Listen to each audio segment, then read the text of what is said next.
வணக்கம். வணிக கண்ணோட்டம் நிகழ்ச்சியில் உங்களை சந்திப்பதில் மகிழ்ச்சி அடைகிறேன்.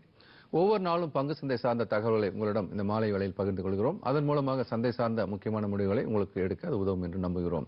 பொதுவாக பங்கு சந்தை அப்படின்றது ஏற்றம் இறக்கம் ரெண்டையும் உள்ளடக்கியது அப்படின்னு நம்ம பார்த்துக்கிட்டே வரோம். பங்கு சந்தையினுடைய நகர்வு என்பது இப்போது கடந்த சில தினங்களாக பெரிய மாற்றங்களுக்கு உட்பட்டு கொண்டே இருக்கிறது. இது தினசரி வர்த்தகர்களுக்கு பெரிய மாற்றமாக தெரிந்து கொண்டிருக்கும். ஆனாலும் கூட இது எவ்வாறு நிகழ்கிறது, எதனால் நிகழ்கிறது என்பதை நம்ம விரிவாக பார்க்க இருக்கிறோம். அதுக்கு முன்னாடி நீங்க சந்தை எவ்வாறு முடிந்திருக்கிறது அப்படின்றத நம்ம பார்த்துட்டு அதன் பிறகு செய்திகளை நோக்கி போகலாம். இன்னைக்கு சந்தை எவ்வாறு முடிந்திருக்கிறது அப்படின்னு நம்ம பார்க்கும்போது ரெண்டு விதமான சந்தைகள் இருக்கு இல்லையா? பிஎஸ்சி இருக்கிறது, என்எஸ்சி இருக்கிறது. அப்போ இந்த பிஎஸ்சி என்று சொல்லக்கூடிய மும்பை பங்கு சந்தையினுடைய குறியீட்டு எண் எவ்வாறு முடிந்திருக்கிறது அப்படின்றத கூட நம்ம ஒரு விளக்கப்படம் மூலமா பார்க்கலாம்.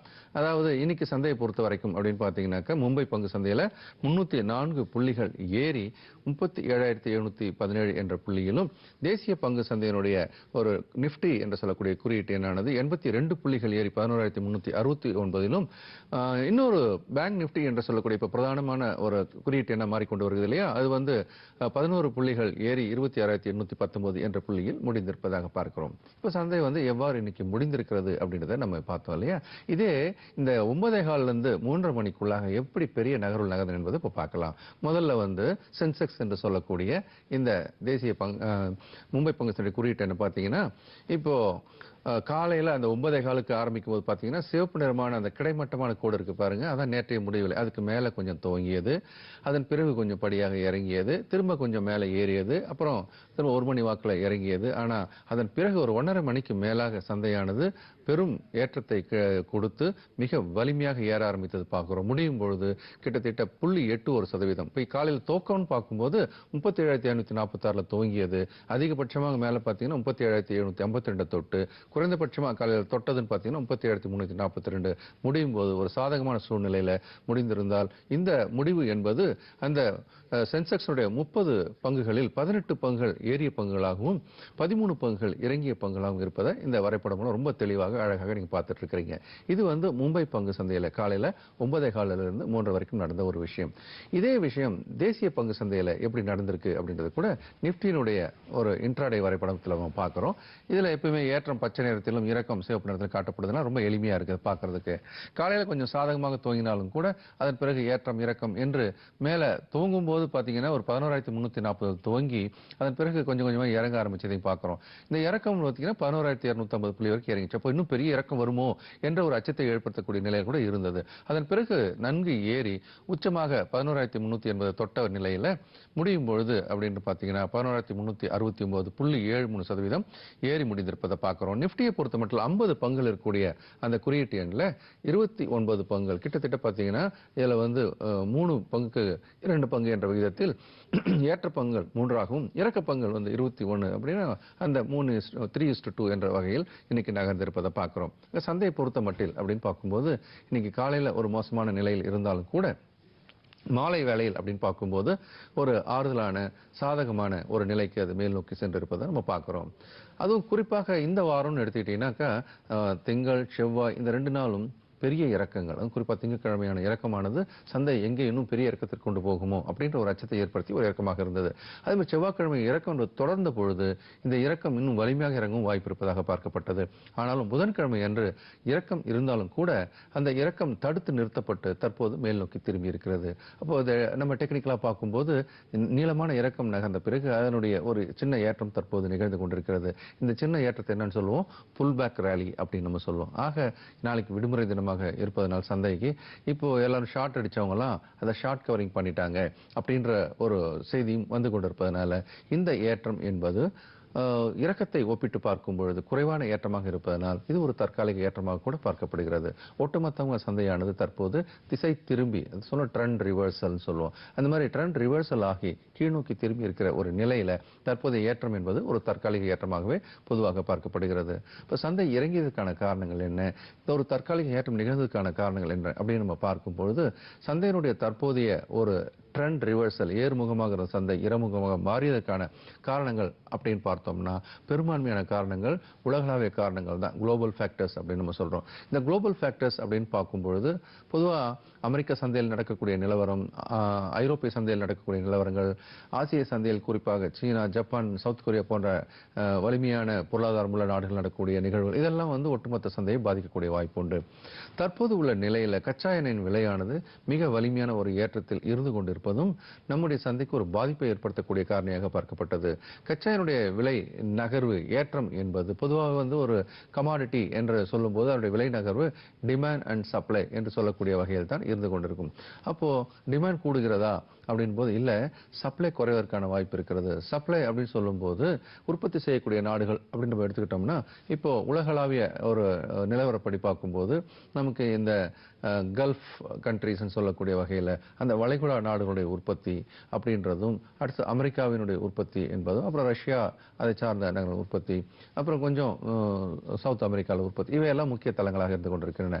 இதில் ஏதோ ஒரு பகுதி பாதிக்கப்பட்டால் கூட அந்த சப்ளை என்பது குறைய வாய்ப்பு உண்டு, ஆனால் விலை ஏறவும் வாய்ப்பு உண்டு என்ற ஒரு கணக்கின்படி பார்த்தோமே. ஆனால் தற்போது ஈரான் மீது பொருளாதார தடை விதிக்கப்படக்கூடிய சூழல், அங்கிருந்து உற்பத்தி குறையக்கூடிய சூழல் ஏற்பட்டால் அதுவும் இந்த சப்ளை செயினை குறைப்பதற்கான வாய்ப்பு உண்டு. தேவையை கூடிக்கிட்டே இருக்கிற ஒரு சூழ்நிலையில சப்ளை குறையும் போது விலை கூடலாம். இன்னொன்று என்ன அப்படின்னு சொன்னா, அமெரிக்காவில் ஒரு புயல் சின்னம் தோன்றி இருக்கிறது, இந்த புயல் வெள்ளிக்கிழமை கடக்கும் அப்படின்ற ஒரு செய்தி வந்துட்டு, அப்போ இந்த 2 நாளில் அதனுடைய உற்பத்தி குறைவதற்கான வாய்ப்பு இருக்கிறது. அதை ஒட்டியும் விலை ஏற ஆரம்பிக்கிறது. பொதுவாகவே இந்த விலை ஏற்றம் இறக்கம் என்பது பல்வேறு காரணிகளால் நகர்ந்தாலும் கூட சந்தையில் பங்களிப்பாளர்கள், பார்ட்டிசிபென்ட் சொல்லுவாங்க, இவைகளை உபயோகம் பண்ணி ஒரு அதிதீத ஏற்றம், அதிதீத இறக்கம் அப்படின்னு சொல்லக்கூடிய வகையில் வெகுவான ஏற்ற இறக்கங்களையும் அவர்கள் வருவதற்கு காரணமாக அமைகிறார்கள். அந்த வகையில தான் இப்போ அது ஓரளவுக்கு ஏறுவதாக இருந்தாலும் கூட இந்த செய்திகளின் அடிப்படையில் அந்த இடத்துல இன்னும் நன்றாக ஏற வாய்ப்பு உண்டு என்று ஒரு ஸ்பெகுலேட்டிவ் ரைஸ் அப்படின்னு சொல்லுவோம். அந்த வகையில் இந்த ஏற்றம் நிகழ்ந்து கொண்டிருப்பதாக பார்க்கிறோம். இது தாக்கு பிடிக்குமா என்பதும் ஒரு கேள்விக்குறியாக தான் பார்க்கிறோம். இருந்தாலும் தற்போது ஏற்றம் வலிமையாக தான் இருந்து கொண்டிருக்கிறது. ஆனால் இன்று காலையிலிருந்து கொஞ்சம் இறங்க ஆரம்பித்திருக்கிறது. ஒருவேளை இந்த மாலை வேளையில் அமெரிக்க சந்தை துவங்கிய பிறகு எப்படி இருக்குன்னு பார்க்கணும். இப்போ ஒரு காரணத்தை பத்தி நம்ம பேசிட்டு இருந்தோம், குறிப்பாக நம்ம கச்சா எண்ணெய். அடுத்து அப்படின்னு பார்க்கும்போது ரூபாயின் மதிப்பு டாலருக்கு எதிராக வீழ்ச்சி அடைந்து கொண்டிருக்கிறது, பெரும் வீழ்ச்சி அடைந்து கொண்டிருக்கிறது, வரலாற்று சிறப்புமிக்க ஒரு வீழ்ச்சி அடைந்து கொண்டிருக்கிறது. அது இப்போ ஆண்டினுடைய ஆரம்பத்தில் 63.35 இருந்தது. அப்படி நகர்ந்து வரும்போது ஒரு 67, 68 கொஞ்ச நாள் தாக்கு பிடித்தது. இப்போ 69, 70 தாண்டுமான்னு பார்த்தோம், 70 தாண்டி, 71 தாண்டி, 72 தாண்டிடுச்சு, 72, 75, 80 இப்படி ஒரு 73 நோக்கியும் அது நகர்ந்து கொண்டிருப்பதை பார்க்கிறோம். அப்ப இந்த ரூபாயின் மதிப்பு வீழ்ச்சி அடைவது என்பது இந்தியாவை பொறுத்த மட்டில் எப்படி பார்க்க வேண்டும் அப்படின்னு நம்ம பார்க்கும்போது, பொதுவாக ஏற்றுமதியாளருக்கு இது சாதகம். ஏன்னா ஒரு டாலரை அவங்க உள்ள கொண்டு வந்தாங்கன்னா முன்னாடி 64 ரூபா வந்த இடத்துல இப்போ 72 ரூபா கிடைக்கும் அப்படின்றது பெரிய சாதகம். அந்த மாதிரி யாருக்கெல்லாம் சாதகம்? ஏற்றுமதியாளருக்கு சாதகம். ஐடி துறையில் அவங்க சர்வீஸ் எல்லாம் அமெரிக்காவுக்கும் ஐரோப்பாவுக்கும் பண்ணுவதனால் அங்கிருந்து டாலர்ல வருமானம் அவர்களுக்கு சாதகம். ஃபார்மா கம்பெனிஸ் இவங்கெல்லாம் அமெரிக்காவில் வியாபாரம் செய்கிறார்கள், ஐரோப்பாவில் வியாபாரம் செய்கிறார்கள், இவர்களுக்கு டாலர்ல வரும்போது அவர்களுக்கு இது லாபம். இப்படி அந்த துறை சார்ந்த நிறுவனங்கள் கொஞ்சம் வலுவாக இருந்தாலும் கூட பெரும்பான்மையான மற்ற துறைகள் சார்ந்தவை கீழ் நோக்கி தான் திரும்பிக் கொண்டிருக்கின்றன. ஆனாலும் இதெல்லாம் நடக்கும்போது கூட நமக்கு தற்போது வந்து கொண்டிருக்கிற இந்த செய்திகளை அப்படின்னு பார்க்கும்போது அதுல பணவீக்க எண்கள் என்பது மிக குறைந்து, அதாவது ஜூலை மாதம் 4.7 இருந்தது, ஆகஸ்ட் மாசத்துக்கு 3.69% குறைத்திருப்பதும் ஒரு எண்களின் அடிப்படையில் பார்க்கும்போது மிகவும் சாதகமான ஒரு அம்சம். மோசமான காலகட்டத்தில் ஒரு சாதகமான எண்கள் வெளிவந்திருப்பது என்பதாக பார்க்க வேண்டும். இருந்தாலும் அந்த எண்களுக்கு உண்டான பின்புலம் அதையும் கொஞ்சம் பின்னாடி ஆராய்ச்சி தான் பார்க்கணும். ஏன்னா ஃபுட் பிரைசஸ்லாம் ரொம்ப குறைந்திருக்கிறது என்பது என்னுடைய அடிப்படை. இப்படி செய்திகள் வந்துகிட்டு இருக்கிற நிலையில் பங்குச்சந்தையினுடைய இறக்கத்திற்கான காரணம் அந்நிய நிதி நிறுவனம் தொடர்ந்து விற்று கொண்டிருப்பதாக பார்க்கிறோம். இப்போ சந்தையினுடைய நிலவரத்தை நான் நிப்டியின் மூலமாக ஒரு முறை காட்டிட்டே இருப்பேன் இல்லையா? நிப்டியோட வரைபடத்தை கூட இப்போ பார்க்கலாம். நிப்டி அப்படின்றது இப்போ ஒரு பிக் பிக்சர் அப்படின்ற பாயிண்ட் ஆஃப் வியூ உங்களுக்கு சொல்றேன். நிப்டியினுடைய ஒரு தாக்கம் அப்படின்றது இப்போ நீங்க பார்க்கறது பேங்க் நிப்டி. இன்னைக்கு ஒரு ரோலர் கோஸ்டர் ஏற்ற இறக்கங்களை பார்க்குறீங்க. இதுல காலையில இறங்குமுகமா இருந்த அந்த பேங்க் நிப்டியானது முடியும் போது பார்த்தீங்கன்னா ஏறி முடிந்தது பார்க்கறது. பேங்க் நிப்டியினுடைய ஒரு நிலவரம் 0.04% ஏறி முடிந்திருக்கு. இருந்தாலும் இன்னும் வலிமை குன்றிதான் காணப்படுகிறது பேங்க் நிப்டின்றது. இப்போ நிப்டியை பொறுத்த மட்டில் அப்படின்னு பார்க்கும்போது ஒரு பிக் பிக்சர். இப்போ பேங்க் நிஃப்டியை பொறுத்த வரைக்கும் இப்போ மொத்தமா ஏற்ற பங்குகள் 5, இறக்க பங்குகள் 6, மாற்றமில்லாமது 1. இதுல பாத்தீங்கன்னா மொத்தமா முடியும் போது 26,819 என்ற புள்ளியிலும் 0.04% ஏறி முடிந்திருப்பதாக பார்க்கிறோம். அதாவது இதை நிஃப்டியோடு ஒப்பிட்டு பார்க்கும்போது குறைவான ஒரு ஏற்றம் தான் இருந்தாலும் இப்போதைக்கு அது கொஞ்சம் வலிமை குன்றிதான் காணப்படுவதாக எடுத்துக்கொள்ளலாம்.